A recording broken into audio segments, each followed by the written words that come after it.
I'll tell you guys a story about my pop, back years ago. Now, okay, let me take the earphones off. Well, here's a story. Here's what happened. He left the body shop he was working at. I think it was Kaiser Buick in DeLand he was working at anyway. And he was in between jobs. He was thinking about going out. My pop was thinking about going out and getting himself a new job, But he heard of this guy down in Orlando, and there was an ad in the papers that says, "Lots of work for body man. Come see me at this number." So he called up this guy in Orlando. Turns out this guy in Orlando was not really offering a job. He was he was sort of. Anyway, I went with my dad because I was getting to be a pretty big boy by then, to see what this was all about. So we drove down there, and this guy, he was buying these brand new extended long vans. I think they were GM vans. And what he was doing was he was equipping the vans as a body shop inside the van. The guy would mount a air compressor inside the van, and he put all the spray equipment inside the van. He had shelves put in there where he'd keep paints and stuff, and auto body working materials and stuff. And then what the guy was suggesting that you go out and find your work yourself with this mobile body shop that he was going to basically, and he was going to take a cut. I think it was 25% of the work. Plus, he was going to make you pay the monthly payments on the van, too. So he's going to take some of your money, and you'd have to hustle. You'd have to get out there and hustle and find work. Okay? So, the guy was offering a job, sort of. It was a job, but it was more or less, he didn't have a real location or anything. He was offering this business opportunity. And he's really pitching it, He went in there with my dad, and he gave my dad the pitch. He's come over here and look at this. This can be your shop, and see how you work, and look how nice the compressor works. He started the compressor up, and it was going inside the van, and he's showing my dad how much air pressure he could have, and he's saying, now look at this shelf here. It's all got all the latest paint colors and everything, and my dad was really impressed, He says, you can go out, and he says, you can find all this work and these different car lots, and also he says you can do bigger jobs with this. He had other equipment, and he opened up a shelf inside the van. He showed my dad all these hammers and dollies and everything to dolly dents out and everything with. And my dad was getting more and more impressed, So he showed my dad this presentation for about 2 hours, and he told him, this is a great opportunity for you, Mr. Travers.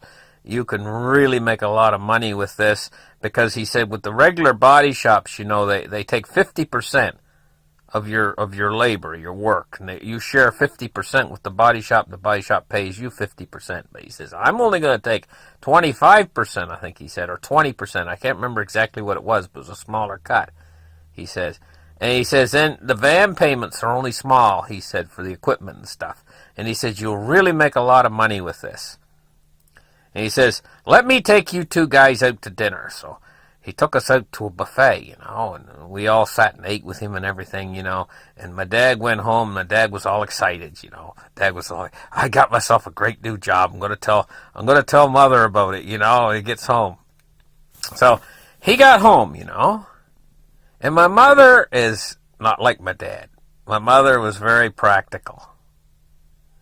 And she says to him, she says, you know what, she says, you'll be paying for that brand new van, all that equipment, and giving him 25% or 20% of your wages, she said, and you're going to have to do all the legwork of going out and finding these jobs, she said to him.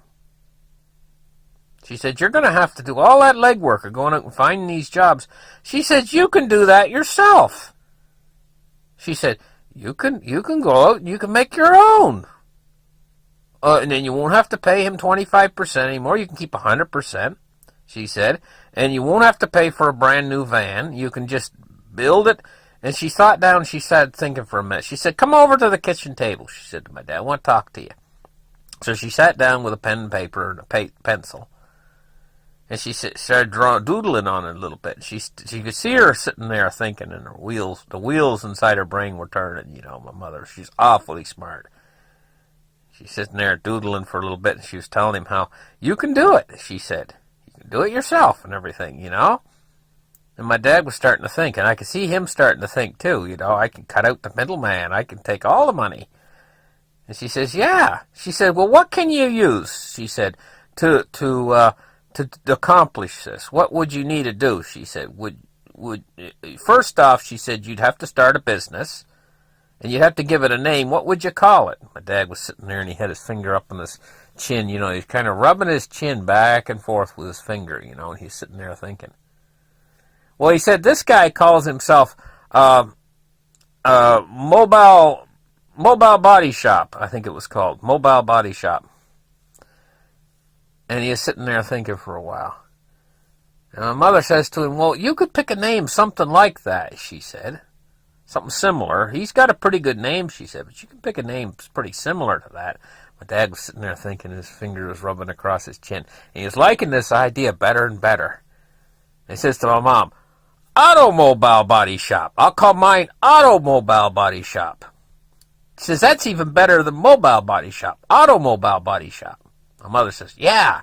And she says, what can you do? Like, what kind of vehicle we got around here? Well, my dad says, well, I got that station wagon I bought, you know, he says, let's see, he says, yeah, I got that station wagon. She says, well, yeah, you can use that. You could put paints in the back of that station wagon, couldn't you? He says, yeah. But he says, well, what about the air compressor? My mother says, well, that is a problem. The station wagon's too big.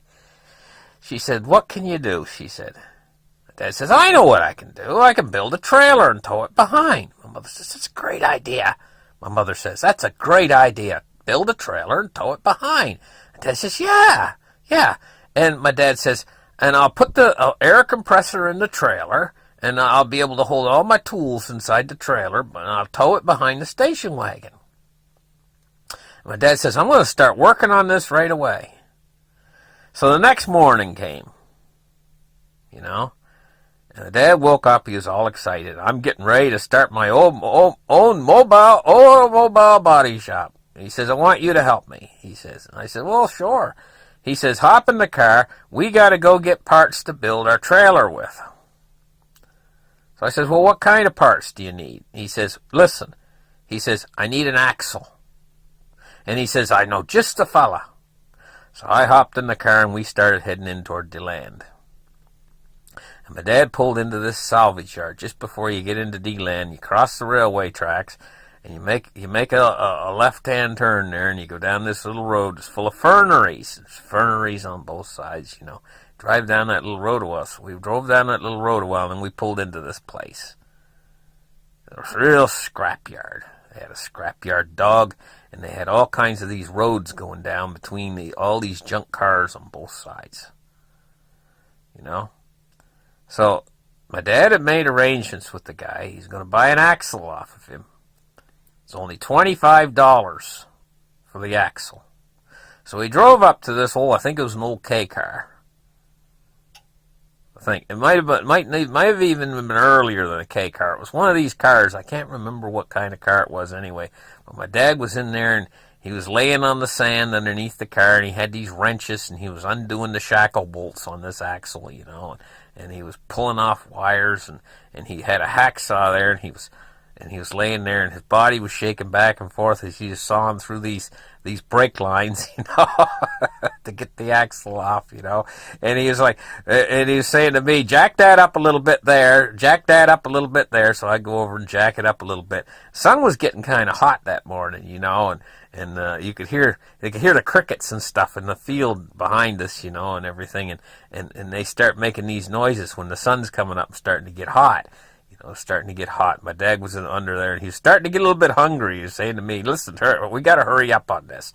He said, we got to get this axle off because I got to use it to build a trailer, he says, and I'm getting hungry. I want to get lunch, so let's hurry up on this. Come on, pass me this tool.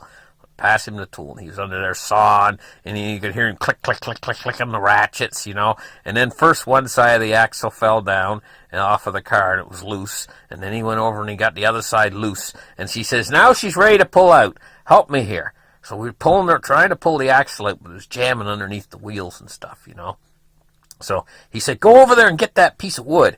That piece of wood over there. See it? The one that's a 2x4 over there. Yeah, bring that.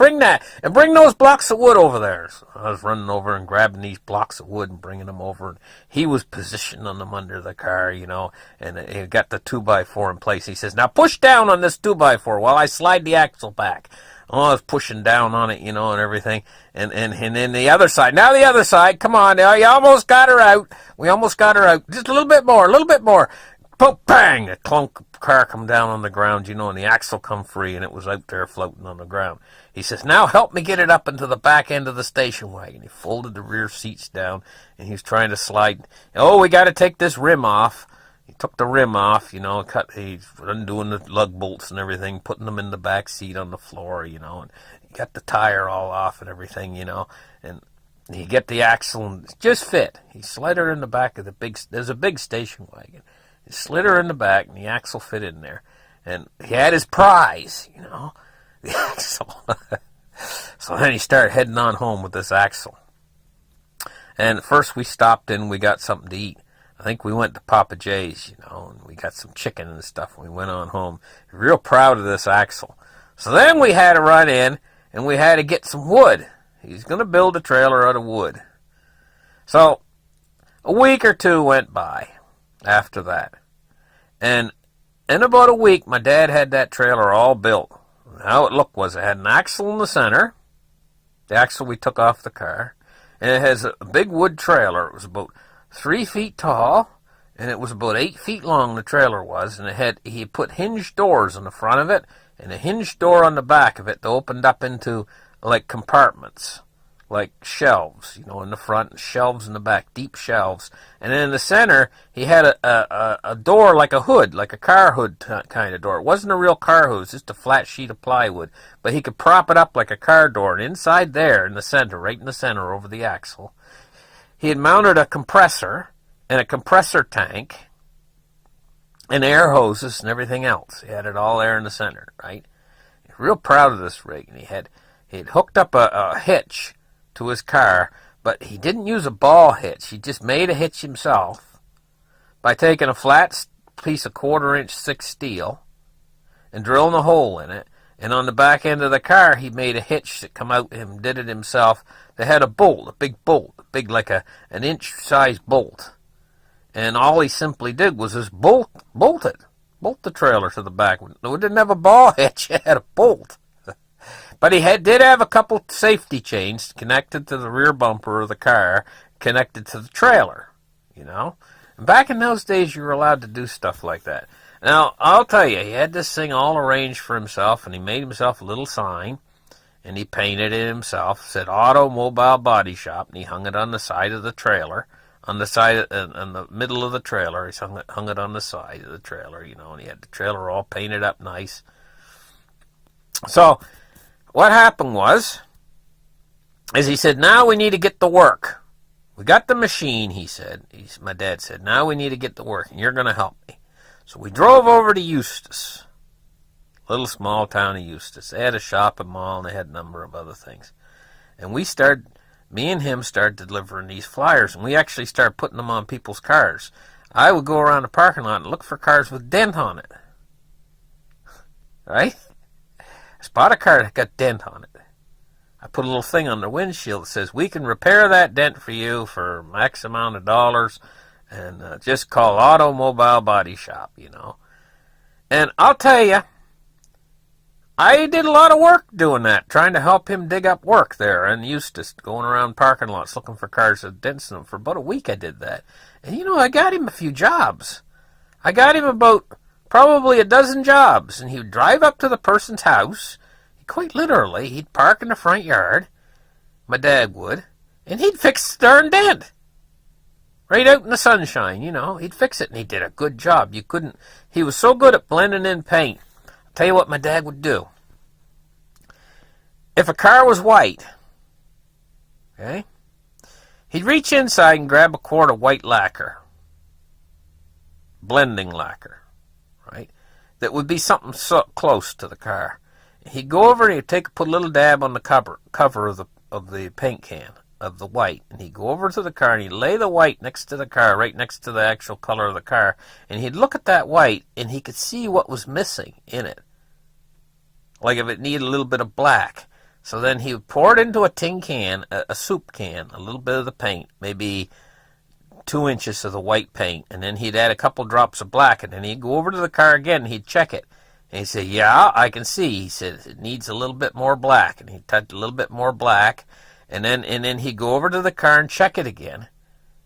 And he'd say, oh, it needs a little bit of red, drop of red, 1 drop of red. He'd put 1 drop of red, and then he'd mix it again. And he'd go over and check it next to the car, and he'd keep doing that. After about 5 minutes, or maybe 10 minutes of doing that, he'd get it so close, he'd take a little daub on the tip of his finger, just the tiniest little daub, and he'd actually touch it to the car. And if it was a perfect match, he had it. He'd wipe the daub off with his finger before it would dry. He touched on the car, and then he'd say, I got it. He'd say, I got the right match. The parlor match is perfect. And then what he would do is then he'd repair the dent. He'd grind all around the dent, and he'd bang it out with his dolly hammer. Now, my dad learned old school. When he learned how to do body work, he learned how to do it. Actually, they used to use lead, and he used to work the leg with a paddle and stuff. Bondo was a new invention. It was the plastic, and he was using plastic, and boy, was he ever good. In no time at all, he would actually have that dent so smooth, he used to use a little propane torch, and he would actually shrink the metal by heating the metal and then putting cold water on it and tapping it. And he was able to shrink it, and he was able to stretch the metal. He got so close, a dent, there was just a small, thin layer of Bondo, and he was so good at spreading the Bondo in such a way to fill that small layer and get it down smooth so quick, it was unbelievable how fast he was. And when he was finished with the dent, you couldn't tell the dent was ever there after he'd done the Bondo work and did a little bit of, and he just used, and when he was in this automobile business, he would just put a little bit of primer on it and then use that blending color and then come along with his buffer after. Quite seriously, he could take a big dent that was in your door, and 2 hours later, it was gone. No sign there was ever a dent there. That lacquer would blend in with the regular paint so well, and so smooth, and he was so good at what he used to do. So I got him a few jobs. Went around, got him a few jobs, and he did those jobs, and boy, were the people ever happy with the work he did. So one of the guys he did a job for over there that I got him, said after the job, he says, man, you're good, he says, and fast. He says, listen, he says, I know this guy over here that runs a car dealership. And he says, he gets all these cars on trade-in, he said, and a lot of them have dents or rust in them. He says, and he needs a body man. I says, I'm going to send you over to this guy, and he says, I'm going to recommend you to my dad. Well, good to his word, my dad went over and met this car dealer, and the car dealer says, I got all kinds of work for you, he says. When can you start? You just park your automobile body shop in the back of my place, and I'll give you all the work you can handle. Well, it turned out that he didn't have all the work my dad could handle, but he had enough to supply my dad with about 2 days a week. But he called another auto dealer and told him how good my dad was, the second auto dealer. And the second auto dealer said, hey, you know what? I can use you too. He said, and my dad got 2 more days a week.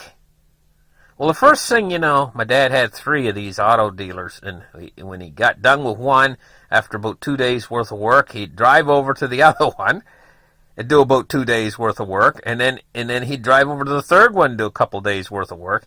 And after a few months went by, my dad was making good money, better money than he'd made working in a regular body shop, because he was able to keep 100% of his money. So he got into this thing where he would line the cars up. And he got so good at this that he was doing 9 or 10 cars in a day. Each one would have a little thing it needed, like it would have a dent here or have a rust hole there. And these car dealers, they just loved him because they could get a lot more money for the car, because when people are buying a car, they'll go all the way around the car, and they'll find the dent, and then they'll try to get the car for nothing, or they'll find that one little rust hole, and it gives them an excuse to knock the car dealer down by about $500 or something, My dad was going around fixing that kind of stuff, so the cars were pristine. Boy, was he ever fast at fixing rust holes, He had this little technique where he would quite literally had this galvanized metal he carried in the back of his car.